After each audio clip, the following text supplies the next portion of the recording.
जिसमें मैटर के पार्टिकल्स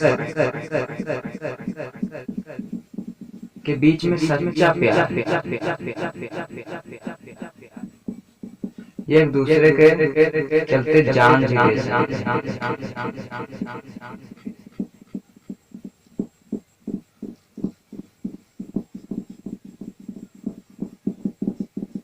इन्हें कोई अलग नहीं।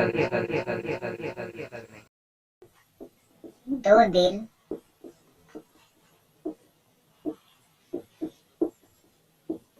मिल रहे हैं मगर चुपके चुपके, दो दिल। सपोज करिए अभी लॉकडाउन का टाइम है, तो एक स्टूडेंट है, वो सो रहा है, वो पढ़ना नहीं चाहता है, तो उसकी मम्मी आती है और उसे घींच के एक तमाचा मारती है, तो फिर इधर। Hello students, welcome back to NK classes. आज के इस वीडियो में हम लोग दो इम्पोर्टेंट टर्म डिस्कस करने वाले हैं और काइनेटिक थ्योरी ऑफ मैटर पढ़ने वाले हैं। फर्स्ट टर्म है रिजिड।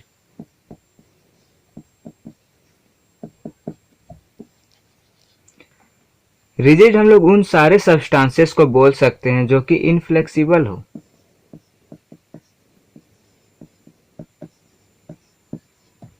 तो इसके एग्जाम्पल क्या हो जाएगा? इसके एग्जाम्पल्स हैं स्टोन्स, ब्रिक्स,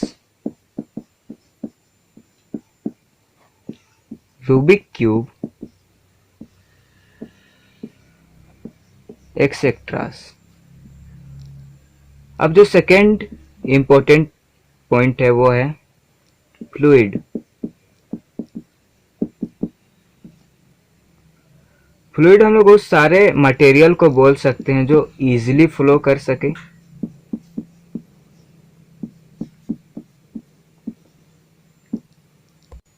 और जिसे रखने के लिए हमें वेसल्स की रिक्वायर्ड पड़े।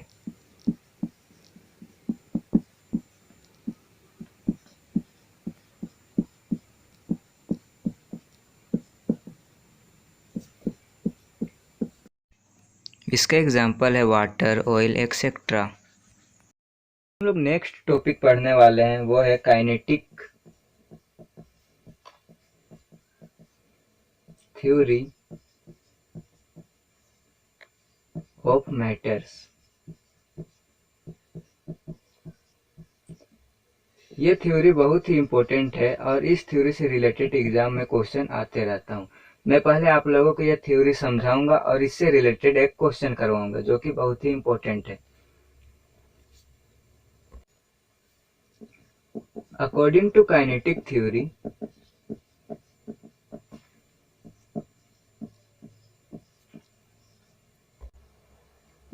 मैटर के पार्टिकल्स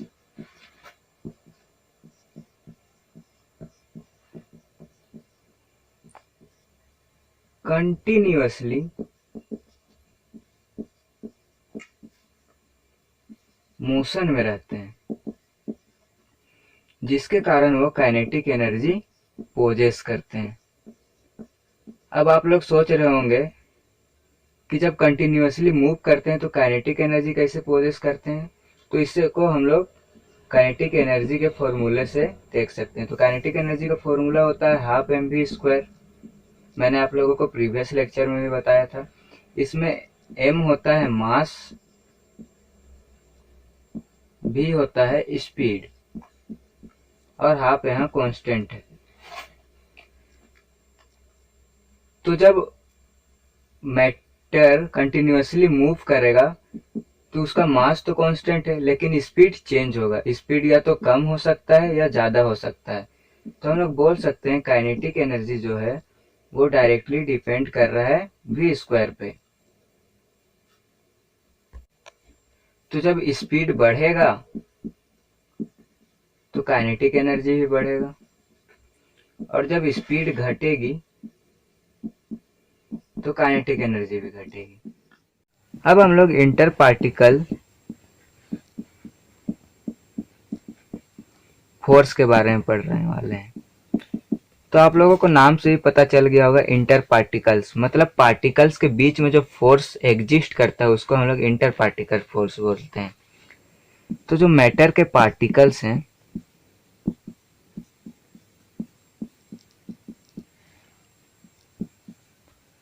उनके बीच में जो फोर्स ऑफ अट्रैक्शन वर्क करता है उसी को हम लोग बोलते हैं inter particle force of attraction. ये रूबिक क्यूब भी मैटर है, यह भी छोटे छोटे पार्टिकल से मिलकर बना हुआ है। तो जो इन पार्टिकल के बीच में फोर्स ऑफ अट्रैक्शन वर्क कर रहा है उसी को हम लोग बोलते हैं इंटर पार्टिकल फोर्स। अब हम लोग देखने वाले हैं कि इंटर पार्टिकल फोर्स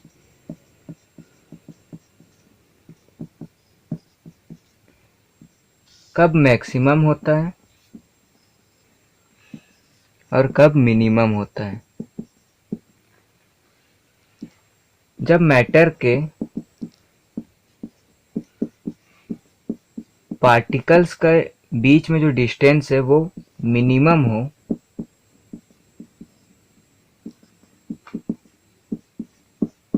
तो इंटर पार्टिकल फोर्स मैक्सिमम होता है। जैसे इसको हम लोग इस छोटे से चौक के मदद से समझ सकते हैं। इस छोटे से चौक को तोड़ना बहुत ही डिफिकल्ट है। क्यों? क्योंकि इसके जो पार्टिकल्स के बीच में डिस्टेंस है वो बहुत ही कम है। इस केस में मैटर के पार्टिकल्स के बीच में सच्चा प्यार है। ये एक दूसरे के चलते जान भी दे सकते हैं।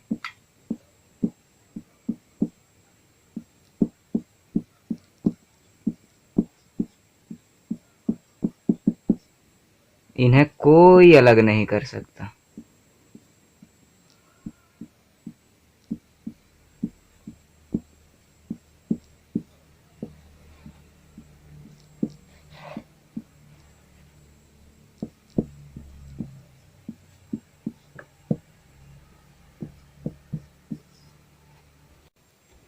अब हम लोग देखें कि इंटर पार्टिकल फोर्स किस केस में मिनिमम होता है। तो जब मैटर के पार्टिकल्स के बीच का डिस्टेंस मैक्सिमम हो तब इंटर पार्टिकल फोर्स मिनिमम होता है। इस केस में मैटर के पार्टिकल्स के बीच में कोई प्यार नहीं है।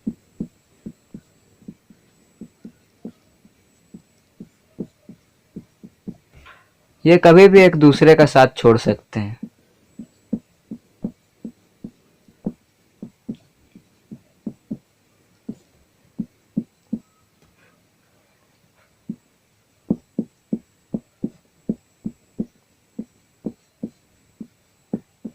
इन्हें इससे कोई मतलब नहीं है कि एक मर रहा है या जी रहा है।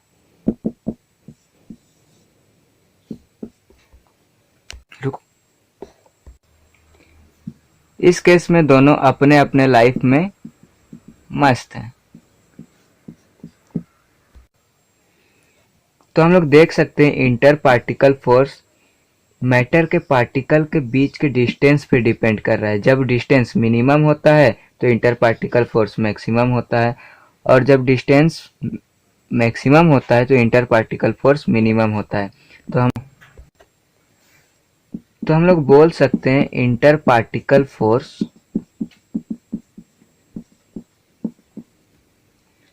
Directly dependent on distance between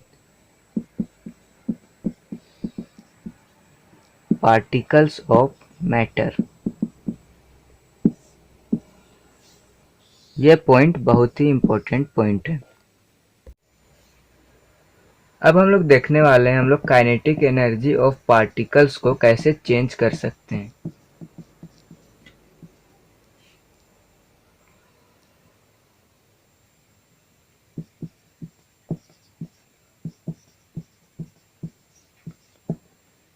तो हम लोगों ने देखा था काइनेटिक एनर्जी डायरेक्टली प्रोपोर्शनल है वी स्क्वायर का। अगर हम लोग को काइनेटिक एनर्जी चेंज करना है तो हम लोगों को स्पीड चेंज करना पड़ेगा। तो स्पीड या तो हम बढ़ा सकते हैं इंक्रीज, या तो हम घटा सकते हैं डिक्रीज। तो हम लोग स्पीड को कैसे इंक्रीज कर सकते हैं? हीट करके। जब हम लोग हीट करेंगे तो हम लोग टेम्परेचर बढ़ा रहे होंगे। जब टेम्परेचर बढ़ेगा तो पार्टिकल्स रैंडमली मूव करने लगेंगे।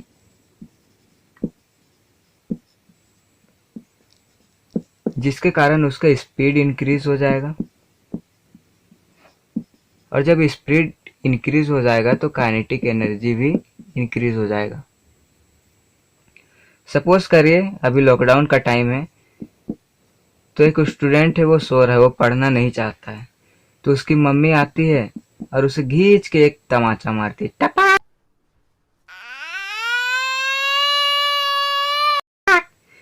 तो वो फिर इधर उधर मूव करने लगता है, भागने लगता है कि मम्मी का मार मुझे ना पड़े, मुझे उसे बचना है।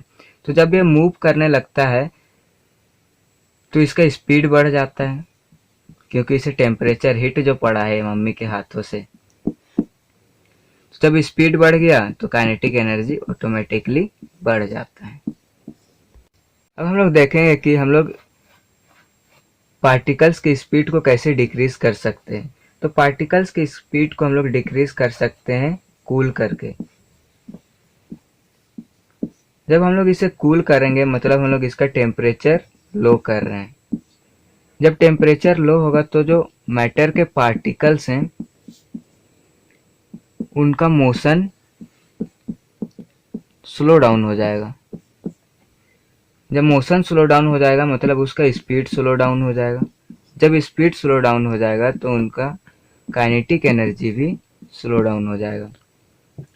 सपोज करिए अभी तो लॉकडाउन है, तो ऑनलाइन क्लासेस चल रहा है, किसी दिन बहुत सारा होमवर्क मिल गया। अब एक बंदा है जो होमवर्क कंप्लीट नहीं किया, और वो अपनी मम्मी से फिर बहाना बना देता है कि आज मेरा तबीयत खराब है, मैं ऑनलाइन क्लास नहीं करूँगा। तो इससे क्या हुआ, मम्मी उसको नहीं मारती है कि चलो लड़का का तबीयत खराब है, तो उसका टेम्परेचर कम हो गया क्योंकि मम्मी ने उन्हें नहीं मारा। तो जिसके कारण उसका मूवमेंट नहीं हुआ और उसका स्पीड स्लो डाउन हो गया, क्योंकि वो बेड पे रेस्ट कर रहा है, जिसके कारण इसका काइनेटिक एनर्जी भी कम हो गया। तो मैं जो आप लोगों को इम्पोर्टेंट क्वेश्चन बताने वाला था काइनेटिक थ्योरी ऑफ मैटर से, वो ये है। ये क्वेश्चन हम लोगों से कहता है कि जो हॉट फूड का स्मेल है वो बहुत दूर तक पहुंच जाता है, लेकिन जो कोल्ड फूड का स्मेल है वो ज़्यादा दूर तक नहीं पहुंच पाता। क्यों? तो इसका सिंपल सा रीज़न है, हॉट फूड का टेम्परेचर ज़्यादा होता है, जिसके कारण इसके पार्टिकल्स तेजी से मूव करते हैं। जब तेजी से मूव करते हैं तो इसका काइनेटिक एनर्जी बढ़ जाता है, क्योंकि स्पीड बढ़ जाता है और ये ज़्यादा डिस्टेंस तक ट्रेवल्ड कर पाता है। लेकिन जो कोल्ड फूड होता है उसका टेम्परेचर कम होता है, जिसके कारण पार्टिकल्स का मोशन कम हो जाता है। जब मोशन कम हो जाएगा तो स्पीड कम हो जाता है, और स्पीड कम हो जाता है मतलब काइनेटिक एनर्जी ऑटोमेटिकली कम हो जाता है, जिसके कारण वह डिस्टेंस कम कवर कर पाता है।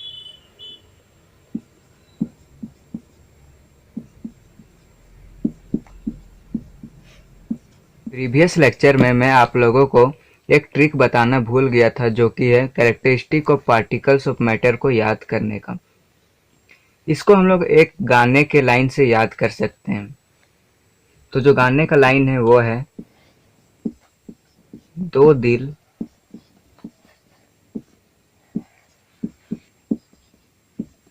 मिल रहे हैं मगर चुप के चुप, दिल बोले तो हार्ट। तो ये जो हार्ट है वो भी छोटे छोटे पार्टिकल से बना है। तो हम इससे याद रख सकते हैं कि the particles of matter are very very small. अब यहाँ बात हो रहा है दो दिल का। ये एक दिल है और ये एक दिल है। दोनों दिल के बीच में प्यार है,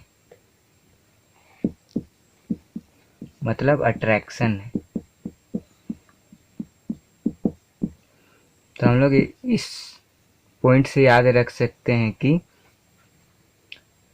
the particles of matter attract each other.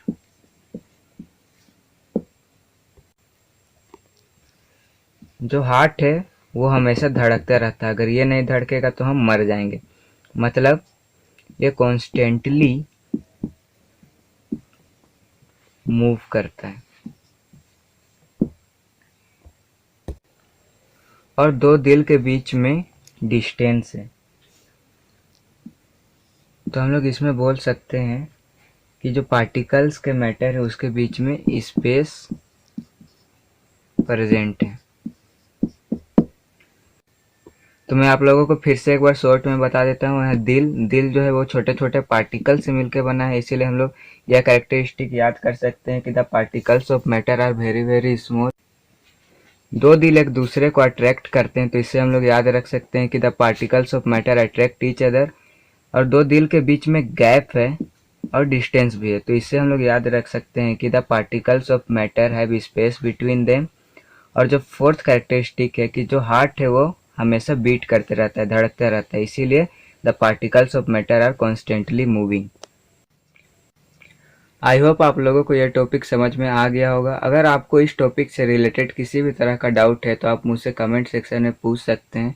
Thanks for watching and please like share and do subscribe to my channel.